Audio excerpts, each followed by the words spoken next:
Hello, કેમ છો વિદ્યાર્થી મિત્રો? મજામાં? જય સ્વામિનારાયણ. હવે ટુ ધ પોઈન્ટ આપણે વાત કરી છે.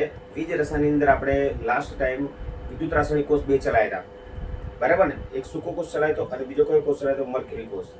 હવે આજે બીજા બે કોષનો આપણે અભ્યાસ કરીશું, બરાબર છે? એક બળતણ કોષ, રાઈટ. પહેલા લેયર સંગ્રાહક કોષ લઈએ. લેયર સંગ્રાહક કોષ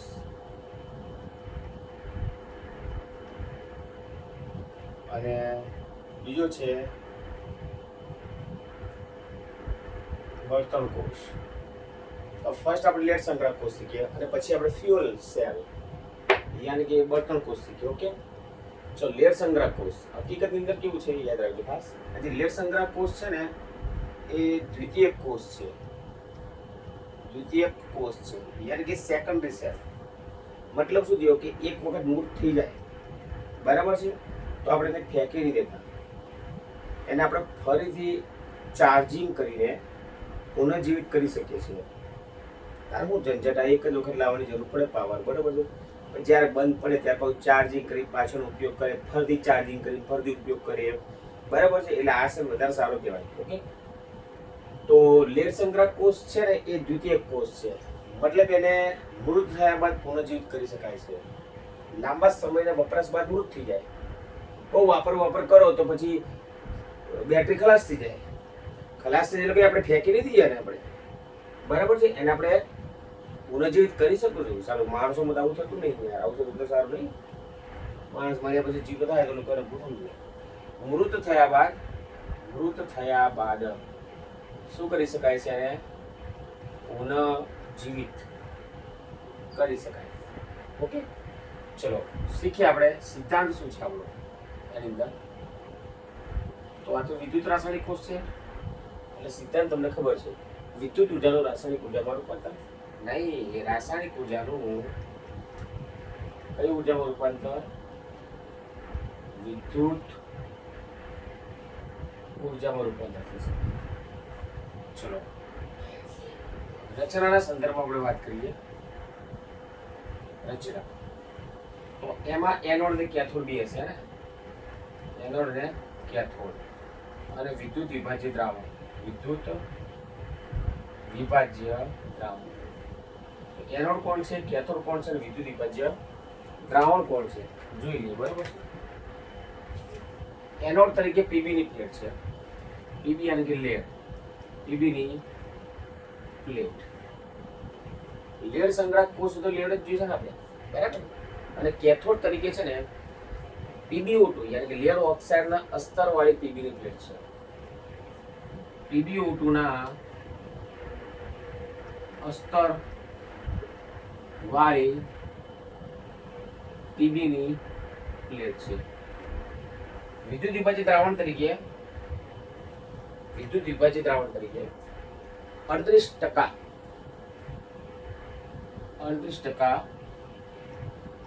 H2SO1 W/W છે ને, નહીં આપેલું પણ આ તો તમે કહી દો. H2SO4 એટલે કે સલ્ફ્યુરિક એસિડ નું જલીય દ્રાવણ છે, રાઈટ. તો કોણ એનોડ છે, કોણ કેથોડ છે, કોણ વિદ્યુત વિભાજિત દ્રાવણ છે? કારણ કે કોઈ પણ વિદ્યુત કોષની અંદર હંમેશા વિદ્યુત વિભાજિત દ્રાવણ અને એનોડ કેથોડ તો હોય જ. એનોડ તરીકે પીબી ની પ્લેટ લેવાની છે. કેથોડ તરીકે PbO2 ના સ્તર વાળી પીબી ની પ્લેટ, PbO2 નું સ્તર ચડાયેલું હોય એવી પીબી ની પ્લેટ. અને વિદ્યુત વિભાજિત તરીકે 38% W/W H2SO4 જલીય દ્રાવણ. તો જોઈએ આપણે એની આકૃતિ દોરીએ. આકૃતિ ચોપડી પ્રમાણે તમે ના જતા, હું જે પ્રમાણે આકૃતિ દોરું છું એ પ્રમાણે તમે આકૃતિ દોરવાનો ટ્રાય કરજો, રાઈટ. ઓકે, તો જોઈ લો જરા ખાસ. આકૃતિ દોરું છું. ચલો, આ પાત્રની અંદર આ એક વિદ્યુત ધ્રુવ એનોડ અને આ વિદ્યુત ધ્રુવ કયો? કેથોડ. આ એનોડ તરીકે છે, આ કેથોડ તરીકે છે. એનોડ એટલે ઋણ ધ્રુવ, કેથોડ એટલે ધન ધ્રુવ. એનોડ તરીકે પીબી ની પ્લેટ છે એટલે પીબી ની પટ્ટી એટલે પીબી ની પ્લેટ. ઓકે, અને કેથોડ તરીકે PbO2 ના અસ્તર વાળી પીબી ની પ્લેટ. ઓકે, તો PbO2 અંદર અસ્તર ચડાયેલું. ઓકે, ચલો વિદ્યુત વિભાજ્ય તરીકે અંદર સો એકદમ ઈઝી આકૃતિ છે, તમને તરત જ ખ્યાલ આવી જશે. 38% W/W H2SO4 નું જલીય દ્રાવણ છે. ઓકે, તો અહીં આકૃતિ જો સિદ્ધાંત રાસાયણિક ઉર્જાનું વિદ્યુત ઉર્જામાં રૂપાંતર. ઓકે, રચનામાં શું છે? તો રચનામાં શું? એનોડ તરીકે Pb ની પ્લેટ, કેથોડ તરીકે Pb2 ના અસ્ત્ર વડે Pb ની પ્લેટ અને વિદ્યુત વિભાજ્ય તરીકે 38% H2SO4 નું જલીય દ્રાવણ છે. ઓકે, ચલો હવે કાર્ય પદ્ધતિમાં શું છે? તો કે એનોડ ઉપર અને કેથોડ ઉપર પ્રક્રિયા. જેવા તમે બંને ધ્રુવોને જોડશો એટલે અંદર રાસાયણિક પ્રક્રિયા થશે. બંને ધ્રુવોને તમે જોડશો એટલે અંદર કઈ પ્રક્રિયા થશે? રાસાયણિક. એનોડ ઉપર ઓક્સિડેશન થાય અને કેથોડ ઉપર રિડક્શન થશે.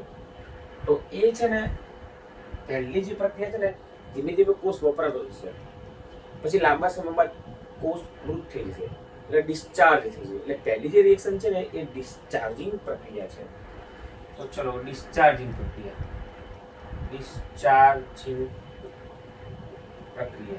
રાઈટ. તો એની અંદર કઈ પ્રક્રિયા છે? કે એનોડ પ્રક્રિયા છે, બીજી કઈ પ્રક્રિયા છે? કેથોડ પ્રક્રિયા. તો એનોડ પ્રક્રિયા અને કેથોડ પ્રક્રિયા. ચલો દ્રાવણની અંદર સુધી બેટા H2SO4 છે. એટલે H2SO4 માં બે આયન હોય, 2H+ અને SO4-2, રાઈટ. H2SO4 નું જલીય દ્રાવણ છે એટલે જલીય દ્રાવણમાં હંમેશા આયનીકરણ થશે. આયનીકરણ થાય તો 2H+ અને SO4-2 બે આયનો બનશે.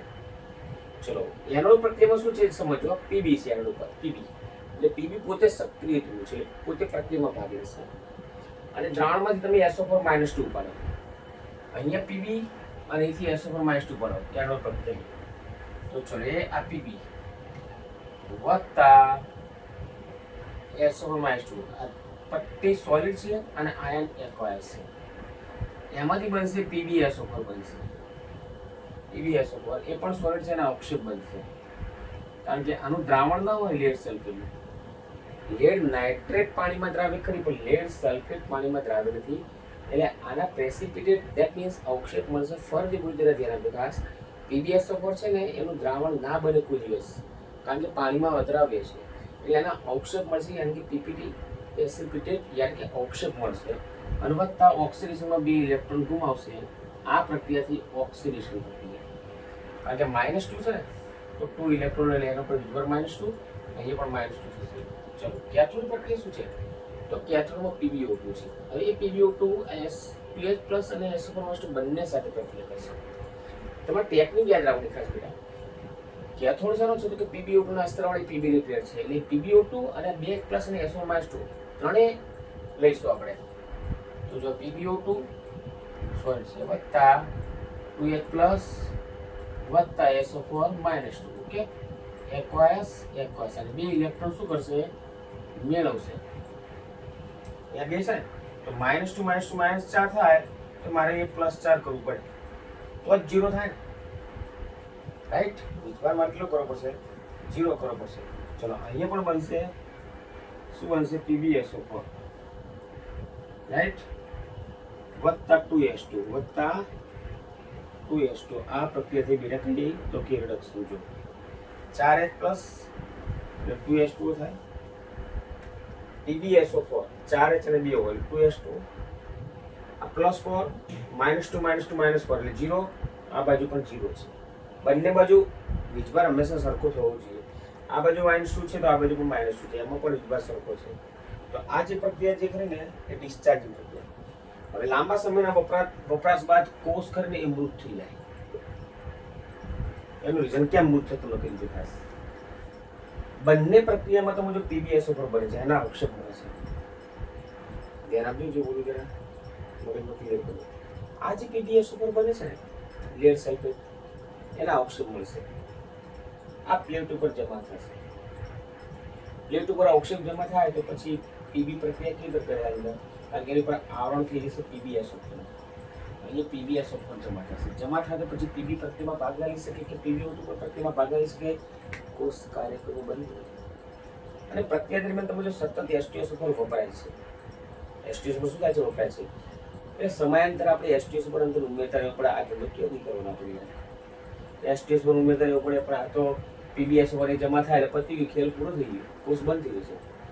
તો હવે શું કરવું પડે? બાહ્ય પરિપથમાં જોડી દો બેટરીને અને ઊંચા વોલ્ટેજ ધરાવતો વિદ્યુત પ્રવાહ પસાર કરો. તો બાહ્ય પરિપથમાં જોડવું પડે તમારે, બાહ્ય પરિપથમાં જોડવું પડે, બરાબર. અને ઊંચો વોલ્ટેજ પસાર કરવો પડે, ઊંચો વોલ્ટેજ. તો પ્રક્રિયા પ્રતિગામી દિશામાં થશે. યાદ રાખજો, પ્રક્રિયા કઈ દિશામાં થશે? પ્રતિગામી દિશામાં થશે. આમ થશે. એટલે એનોડ કેથોડ બનશે અને કેથોડ શું બનશે? એનોડ બનશે. રાઈટ? જોઈએ, એનોડ કેથોડ બનશે. એનોડ શું બનશે? કેથોડ બનશે. એનોડ એ કેથોડ બને અને કેથોડ એ એનોડ બને. પ્રતિગામી પ્રક્રિયા. એટલે આ પ્રક્રિયા જે છે ને હું સી કરી દઉં એનોડની અને આ પ્રક્રિયા હું ઉલટાઈ દઉં. તો શું થયું? PbSO4 વત્તા 2 ઇલેક્ટ્રોન gives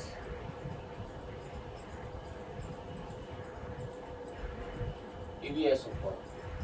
એનોડ પ્રક્રિયા તમે બેટા હું ઉલટાઈ દો તો PbSO4 વત્તા 2 ઇલેક્ટ્રોન થશે, right? and it gives Pb plus SO4 minus 2. Pb plus SO4 minus 2. तो B इलेक्ट्रॉन में that means कई प्रक्रिया થી रिडक्शन થઈ રહી है, रिडक्शन पर. અને કેથોડ એનોડ ક્યારે બને? જ્યારે પ્રક્રિયા તમે શું કરતા? ઉલટાવી દે, રાઈટ? તો નિપજ પ્રત્યેક બનશે PbSO4 વત્તા 2s2O. it gives PbO2 વત્તા 4h પ્લસ વત્તા SO4 માઇનસ 2 વત્તા 2 ઇલેક્ટ્રોન. આ જે પ્રક્રિયા છે બેટા મેં બતાવી ને એ ચાર્જિંગ પ્રક્રિયા છે. કઈ પ્રક્રિયા છે?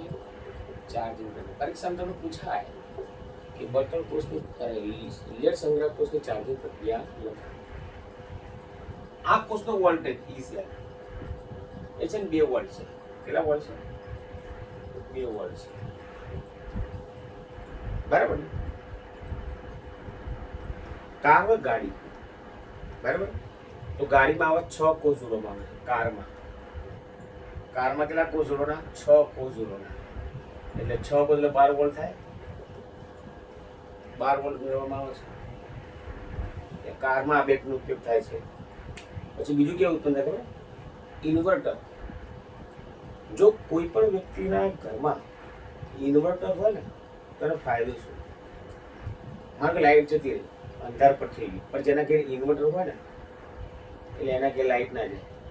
એ ઇન્વર્ટરમાંથી લાઈટ મળશે, બેટરીમાંથી લાઈટ મળશે, બેટરીમાંથી તમને લાઈટ મળશે. લાઈટ ચાલે, પંખો ચાલે, બરાબર? ગામમાં લાઈટ જતી પણ આપણે ઘરે લાઈટ ચાલુ હોય, મારે ઘરે ઇન્વર્ટર છે તો લાઈટ જાય તો અંધારામાં કામ ન કરી શકો, બરાબર છે? તો બેટરી એટલી ટોર્ચ કરતાં શું છે? રૂમની લાઈટો ચાલુ હોય, પંખો ચાલુ હોય, બરાબર છે? એટલે આપણને કામ કરવામાં શું રહે? સરળતા રહે. એટલે ઇન્વર્ટરમાં પણ ઉપયોગ થાય. કાર તો ખરી, કારમાં પણ એનો ઉપયોગ થાય છે. પછી ઇન્વર્ટરમાં પણ ઉપયોગ થાય છે. એટલે પરિવર્તક કહેવાય, બરાબર છે? ચલો હવે એસટીએસ ઉપર જવું જોઈએ. એટલે કોઈક છોકરો પૂછે પ્રશ્ન કે સાહેબ સાંદર સલ્ફ્યુરિક એસિડ ખતરનાક નહીં? બાકી એસિડ છે બધા માથું કરે ને તો હાડકું બહાર આવે, માંસને ચામડીને દ્રાવી થઈ જાય. ગંગાજળ પિક્ચર જોયું અજય દેવગણનું? ગંગાજળની અંદર ખબર પેલા જેલની અંદર પેલા લોકો માર્ગ પેલો દોડે છે પોલીસ વાળો અને ગાડી ખોલીને પેલું ક્લાસમાં લઈને આવે છે. પેલો પૂછે ખબર છે ઈકા હે કે ઈ ગંગાજળ એ એસિડ હતો અને એસિડ આખું બોલે તો આંખ બાળી નાખે. ખબર છે એ ગંગાજળ પિક્ચરની અંદર છે ને એ કારની બેટરીમાંથી એસટીએસ પર લઈને પેલો દોડે છે જોરદાર. એસિડ એટલે મારો ચહેરો બળી જાય, બરાબર? તો એસટીએસ કારની બેટરીમાં એસટીએસ કમ્પ્લીટ જેવી જરા વ્યવસ્થિત.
ખ્યાલ આવી ગયો બેટા? તો ચાર્જિંગ પ્રક્રિયા ઉલટા દો એટલે કે આ ચાર્જિંગ પ્રક્રિયા, ઉલટા દો તો ડિસ્ચાર્જિંગ પ્રક્રિયા છે. વોલ્ટ કયો છે તો કે 2 વોલ્ટ છે. ક્યાં વપરાય છે તો કે કારની બેટરીમાં વપરાય છે, એટલે બેટરીમાં વપરાય, ઇન્વર્ટરમાં વપરાય છે, એનો ઉપયોગ થાય છે. ઓકે, એનો કેથોડ ખાસ તમારે યાદ રાખો. ચલો હવે બર્તન કોષ આવશે. કયો કોષ?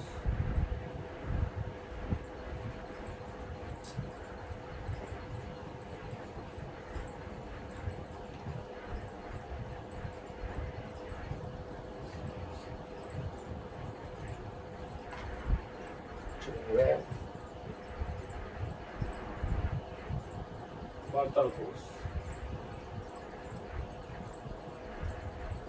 ઓકે, ફ્યુઅલ સેલ અગત્યનો કોષ છે. ચલો આમ એક એવું શબ્દમાં સાંભળો, થર્મલ પાવર સ્ટેશન. ચલો ગાંધીનગરની અંદર જીબી ની અંદર થર્મલ પાવર સ્ટેશન છે. તમે જો કે યાર ખાસા બધા ડબ્બાવાળી પેલી કોલસીની પેલી ટ્રેન જતી હોય છે ને, તેમાં બર્તન તરીકે આપણે કોલસી વાપરીએ છીએ. એટલે બર્તન તરીકે આપણે કોલસી વાપરીએ દાખલા તરીકે, બરાબર છે.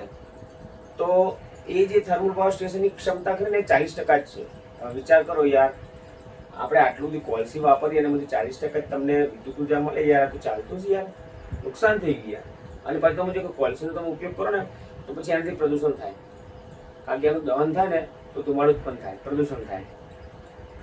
પણ એમાં પહેલા કેવું તમને ખબર છે કે એ કોલસી ખરી, બરાબર છે, એ બળતણ. થર્મલ પાવર સ્ટેશનનો સિદ્ધાંત શું જોજો, થર્મલ પાવર સ્ટેશન. ઓકે, તો એની સિદ્ધાંત શું છે કે જે બળતણ ખરી, બળતણ એનું દહન કરો તો એ દહનથી તમને ઉષ્મા ઉર્જા ઉત્પન્ન થાય. ઉષ્મા ઉર્જા, એ ઉષ્મા ઉર્જા છે ને પાણી ખરી, પાણી એનું વરાળમાં રૂપાંતર કરે. એ જે વરાળ ખરી ને એ વરાળને કારણે ક્રેક શાફ્ટ ચાલે, આમ ફરે ક્રેક શાફ્ટ ફરે એટલે યાંત્રિક કાર્ય થયું. કઈ થયું?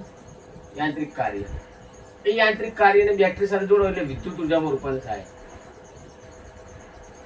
જનરેટર સાથે જોડો વિદ્યુત ઉર્જા, એટલે મતલબ દહન ઉષ્મા ઉર્જા છે ને એનું ડાયરેક્ટ વિદ્યુત ઉર્જામાં રૂપાંતર નહીં થતું. ઉષ્મા ઉર્જાનું પહેલા યાંત્રિક ઉર્જામાં રૂપાંતર થાય અને પછી વિદ્યુત ઉર્જામાં રૂપાંતર થાય. તો ખરેખર તો શું છે કે આપણે એવો સેલ બનાવીએ કે ડાયરેક્ટ રાસાયણિક ઉર્જાનું વિદ્યુત ઉર્જામાં રૂપાંતર કરી શકે, ડાયરેક્ટ ઉષ્મા ઉર્જાનું વિદ્યુત ઉર્જામાં રૂપાંતર કરી શકે. આ હેતુ સિદ્ધ કરવા માટે આપણે બળતણ કોષનો ઉપયોગ કરીએ છીએ, રાઈટ. થર્મલ પાવર સ્ટેશન ની અંદર જરા ધ્યાનથી સમજો. તમે જાણો છો કે બળતણનું દહન થાય ઉષ્મા ઉર્જા બને, એ ઉષ્મા ઉર્જા પાણીનું વરાળમાં રૂપાંતર કરે. વરાળને કારણે છે ને પેલું પિસ્ટન ફરે, કેક શાફ્ટ ચાલે, એટલે યંત્ર પર એટલે યાંત્રિક ઉર્જા કહેવાય. પછી યાંત્રિક ઉર્જાને તમે જનરેટર સાથે જોડો ત્યારે વિદ્યુત ઉર્જામાં રૂપાંતર થાય. એટલે ઉષ્મા ઉર્જાનું યાંત્રિક ઉર્જામાં, પછી યાંત્રિક ઉર્જાનું વિદ્યુત ઉર્જામાં રૂપાંતર થાય. એટલે ડાયરેક્ટ તમારે વિદ્યુત ઉર્જા પ્રાપ્ત થતી નથી. તો ઉષ્મા ઉર્જાનું ડાયરેક્ટ વિદ્યુત ઉર્જામાં રૂપાંતર કરે એ હેતુ સિદ્ધ કરવાનો છે આપણે. અને હેતુ સિદ્ધ કરવા માટે આપણે કયો સેલ છે? ફ્યુઅલ સેલ, એટલે કે બળતણ કોષ. બરાબર છે. ચલો, બળતણ કોષની અંદર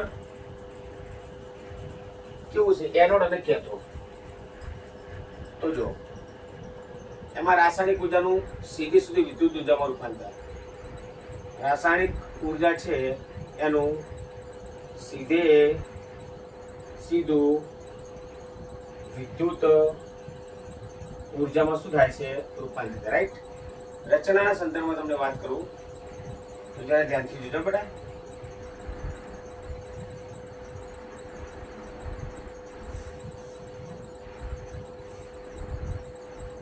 ચલો,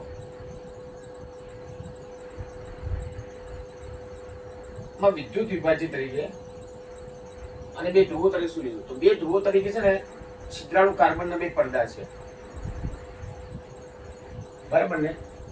બે ધ્રુવો તરીકે, બે ધ્રુવો જે છે એમાં શું છે તો કે છિદ્રાળુ કાર્બનના બે પડદા. પણ આ બંને પડદા છે ને એ ઉદ્દીપક યુક્ત છે, ઉદ્દીપક યુક્ત છે. કારણ કે ઉદ્દીપક ધરાવે છે. ઉદ્દીપક એટલા માટે કે રાસાયણિક પ્રક્રિયાનો વેગ શું થઈ જાય છે? વધી જાય છે, એટલા માટે, રાઈટ. ઓકે, તો આ જે છે આપણે એનોડ લઈએ અને આ પાસે કેથોડ લઈએ, એટલે એનોડ માટે ઋણ ધ્રુવ કહેવાય. વિદ્યુત રાસાયણિક કોષની અંદર કેથોડ શું છે તો કે ધન ધ્રુવ છે, રાઈટ. ઉદ્દીપક તરીકે શું છે તો એનોડ છે, એનોડમાં પીટી પ્લેટિનમ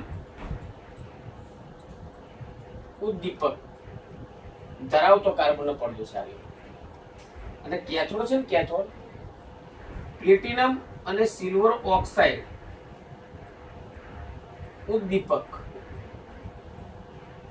આ જૂના સિલેબસ આવું ઉપલું છે. આપણે તો અહીં માત્ર પીબી, પીટી અને પીડી પેરેડિયમ બે જ ધાતુ ઉદ્દીપક તરીકે છે. પણ જૂના સિલેબસ ની અંદર આવું હતું એનોડ તરીકે વર્તતા વિદ્યુત ધ્રુવની અંદર, એનોડ તરીકે વર્તતા વિદ્યુત ધ્રુવની અંદર પીટી ઉદ્દીપક તરીકે છે, અને કેથોડ તરીકે વર્તતા વિદ્યુત ધ્રુવની અંદર પીટી અને સિલ્વર ઓક્સાઇડ યુક્ત છિદ્રાળુ કાર્બનનો બે પડદો છે. બે પોઈન્ટ બોલું જ્યારે ધ્યાનથી જોજો, આ બંને છિદ્રાળુ કાર્બનના બે પડદા જ છે, પણ બંને પડદામાં ઉદ્દીપક લગાવેલું છે કારણ કે પ્રક્રિયા વેગ વધે. તો એનોડ તરીકે જે કાર્બનનો પડદો કરી છિદ્રાળુ કાર્બનનો પડદો, એમાં પ્લેટિનમ વિદ્યુત ધ્રુવ છે. જ્યારે કેથોડ તરીકે જે છિદ્રાળુ કાર્બનનો પડદો છે ને, એમાં પ્લેટિનમ અને સિલ્વર ઓક્સાઇડ યુક્ત કાર્બનનો પડદો છે. ઓકે. અને વિદ્યુત વિભાજ્ય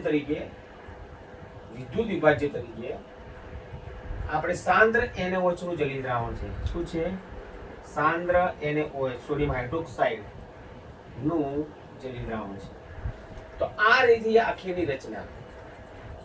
એનોડ પરથી H2 વાયુ અને કેથોડ પરથી O2 વાયુ તમે પસાર કરો. એનોડ પરથી કયો વાયુ પસાર કરો? H2 વાયુ. અને કેથોડ પરથી O2 વાયુ પસાર કરો. અંદર સીધી રાસાયણિક પ્રક્રિયા થઈ છે. ઓકે. ફરીથી પૂછજો ધ્યાન આપજો ખાસ. છિદ્રાળુ કાર્બનના બે પડદા ઉદ્દીપક યુક્ત. એનોડ તરીકે વર્તતા છિદ્રાળુ કાર્બનના પડદામાં પ્લેટિનમ ઉદ્દીપક, અને કેથોડ તરીકે વર્તતા છિદ્રાળુ કાર્બનનો જે પડદો છે એમાં પ્લેટિનમ અને સિલ્વર ઓક્સાઇડ ઉદ્દીપક તરીકે વપરાય છે. વિદ્યુત વિભાજ્ય દ્રાવણ તરીકે સાંદ્ર NaOH દ્રાવણ છે. બરાબર છે. એનોડ પરથી H2 વાયુ પસાર કરો અને કેથોડ પરથી શું પસાર કરો? O2 વાયુ પસાર કરો તો રાસાયણિક પ્રક્રિયા થશે. તો રાસાયણિક પ્રક્રિયામાં આપણે શું લખીશું બેટા? તો કે એનોડ પ્રક્રિયા અને બીજી કઈ પ્રક્રિયા? કેથોડ પ્રક્રિયા. રાઈટ. ચલો, દ્રાવણમાં શું છે? તો કે Na પ્લસ અને OH માઇનસ છે. દ્રાવણમાં કોણ છે? Na પ્લસ અને OH માઇનસ છે. રાઈટ. ચલો, હવે એનોડ પ્રક્રિયા શું છે અને કેથોડ પ્રક્રિયા શું છે? તો એનોડમાં આપણે કયો છે? તો કે H2 વાયુ છે. કયો છે બેટા? H2 વાયુ છે. તો એનોડ પ્રક્રિયાની અંદર એક રિએક્શન બહુ સરસ મજાની થાય છે કે એ H2 છે ને, આ H2 દ્રાવણમાં OH માઇનસ સાથે પ્રક્રિયા કરશે અને H2 બનાવશે અને વધતા ઇલેક્ટ્રોન. તો આ પ્રક્રિયા કઈ થઈ? તો કે ઓક્સિડેશન પ્રક્રિયા. આ બધું લખી દઉં. એનોડ પ્રક્રિયા અને કેથોડ પ્રક્રિયા. એનોડમાં કોણ છે? તો કે H2. દ્રાવણમાંથી કોને ઉપાડો? તો કે OH માઇનસ. રાઈટ. ચલો, એમાંથી શું બનશે? તો કે H2 વધતા ઇલેક્ટ્રોન. ઓકે. કમ્પ્લીટ ને બેટા? ચલો, હવે આપણે શું કરીએ? અહીંયા આપણે જે બે ઇલેક્ટ્રોન કરી નાખીએ તો બે OH માઇનસ થાય. બરાબર. બે OH માઇનસ થાય તો બે O થઈ ગયો તો બે H2. બરાબર. એટલે H2 સિવાય દરેક ઘટક આપણે બે મૂકી દો. આ પ્રક્રિયા થઈ ઓક્સિડેશન. ચલો, કેથોડમાં કોણ છે? તો કે O2. એ O2 એનોડ પ્રક્રિયામાં ઉત્પન્ન થયેલો H2 હતો બેટા. એનું વધતા ઇલેક્ટ્રોન આવશે તો આમાંથી બનશે OH માઇનસ. ચલો, કેટલા ઇલેક્ટ્રોન છે? તો બે ઇલેક્ટ્રોન. તો આ બાજુ બે OH માઇનસ કરી નાખીએ. રાઈટ. અહીંયા ઓક્સિજન 3 છે ને, અહીંયા ઓક્સિજન 2 છે, તો 1/2 કરી નાખો તો રિએક્શન કમ્પ્લીટ થઈ ગઈ. ચલો, આ પ્રક્રિયા કઈ છે? તો કે રિડક્શન પ્રક્રિયા. ચલો, એકંદર પ્રક્રિયા લખો. બે ઇલેક્ટ્રોન ગયા, બે ઇલેક્ટ્રોન ગયા, બે H2. આ એક H2 જશે, અહીંયાથી એક H2 જશે ને, એક H2 વધશે.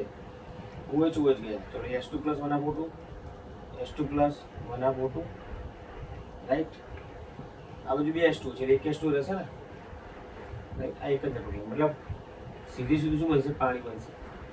શું બનશે? પાણી. તો એનોડ પ્રક્રિયા ને કેથોડ પ્રક્રિયા. ચલો, આ ફ્યુઅલના ફાયદા શું છે? પ્રદૂષણ મુક્ત છે, પ્રદૂષણ ના થાય. વાયુ બળતણ છે ને, એ ક્યારે પ્રદૂષણ ઉત્પન્ન કરતું નથી. ધ્વનિ ઉત્પન્ન ના કરે, ધ્વનિ પ્રદૂષણ પણ ના થાય. આની કાર્યક્ષમતા ખરી ને, નવી લાગશે. કાર્યક્ષમતા છે ને 70% છે. સારું ને. થર્મલ પાવર સ્ટેશનમાં કઈ લખી હતી કાર્યક્ષમતા? યસ, 40% હતી. 70% કાર્યક્ષમતા છે.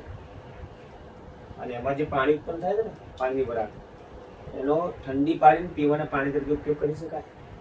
પણ આપણે તો આ ઉપયોગ, ચલો, પ્રદૂષણ મુક્ત છે, ધ્વનિ મુક્ત છે, કાર્યક્ષમતા થર્મલ પાવર સ્ટેશન સરખામણીમાં વધારે 70% છે, એટલે એના ફાયદા થયા. ઉપયોગ શું? તો ઉપયોગ શું છે? આનો ઉપયોગ છે ને એપોલો અવકાશયાનમાં થયો હતો. અને એમાં જે પાણી ઉત્પન્ન થતું હતું ને, એની વરાળ, પાણીની વરાળ ઉત્પન્ન થઈ, એને ઠંડી પાડી અને પીવાના પાણી તરીકે વૈજ્ઞાનિકો ઉપયોગ કરતા હતા. આ કયો કોર્સ તો બેટા? બર્થન course, right?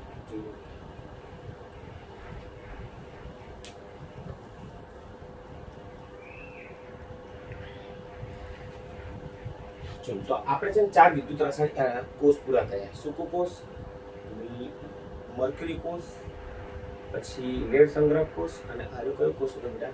Yes, very good, બર્થન કોષ. નેક્સ્ટ લેક્ચરમાં આપણે થોડું આગળ ચલાવીશું, કોવોલોસનો સિદ્ધાંત ચલાવીશું અને ક્ષારણ પદ્ધતિ. એમ કે 2 ટોપિક તમારા ચેપ્ટર બાકી રહે, પછી થોડા દાખલા ચલાવી નાખીશું. ઓકે, હવે હું ચેપ્ટરનું નેક્સ્ટ શરૂ કરીશ. કઈ બેટા ખબર? 10મું હેલોજેનિક કાર્બનિક સંયોજન. ઓકે, કંઈ પણ તકલીફ પડે તો ફોન કરજો. રાઈટ? જય સ્વામિનારાયણ.